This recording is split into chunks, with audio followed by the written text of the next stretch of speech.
Things my dog does that make him a good boy, Part 2. Every single morning he takes his special cushion and lies in the sun puddle behind the sofa and just looks outside into the garden. He really enjoys the view.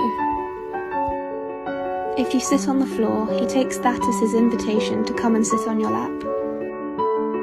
He still thinks he's a tiny puppy, but we're not going to tell him.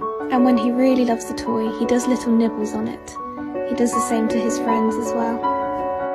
He's not very good at barking, so he rings the bell to tell us when he needs to go outside. And when he's really excited to be playing with a dog, he spins in tiny little circles. He takes food so gently. And finally, just look how cute he is.